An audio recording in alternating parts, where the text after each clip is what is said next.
ఈ రోజు మనకు హ్యాపీ ఉమెన్స్ డే, అంతర్జాతీయ మహిళల దినోత్సవం అన్నట్టు. అందుకే మన సెంటర్ వారిలో మనం సెలబ్రేట్ చేసుకుంటున్నాము. అయితే మహిళ అనేది మనకు చాలా ముఖ్యం కదా. మహిళల మనకంటూ ఒక రోజు అనేది గుర్తింపు ఇచ్చారు. ఈ రోజు మార్చి 8వ తేదీ రోజు మనకు మహిళల దినోత్సవంగా గుర్తించబడింది. మరి ఇంట్లో ఎంతమంది మగవాళ్ళు ఒక ఆడవాళ్ళతో కదా అందం మనకు అనేది. అదే ఆడవాళ్ళ ఇల్లు ఎలా ఉంటది, మగవాళ్ళు ఉన్న ఇల్లు ఎలా ఉంటదని కూడా మనకు తెలుసు. మనం ఒక్క రోజు ఎక్కడికైనా పోతే తెల్లారి ఎట్లుంటది ఇల్లు, ఎక్కడ పడేసరి చింతన బంధనం ఉంటది. అందుకే స్త్రీ అనేది ముఖ్యం ఇంట్లో కంపల్సరీ.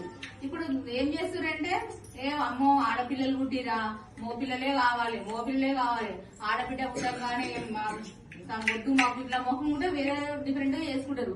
కానీ మనకి ఇంటికి మహాలక్ష్మి అనేది ఎవరు, ఆడపిల్లలే. కానీ అది మాత్రం మనం ఆలోచిస్తలేము. ఎందుకంటే అబ్బా మాకు ఆడపిల్ల పుట్టింది అని అనుకుంటాం. అనేది మనం బయటకి వస్తుంటేనే తెలిసిపోతుంది సత్యం. మనం అక్కడ ఆవిడ ముక్కులు వేయడం గాని, ఇంట్లో అలంకరణ చేయడం గాని, ఏ విధమైన గానీ మనం చేసినంత మగవాళ్ళలో అనేది ఓర్పు అనేది ఉండదు వాళ్ళకు. మనం పొద్దంతా పనికి పోతాం, వాళ్ళు కూడా పొద్దంతా పనికి పోతారు.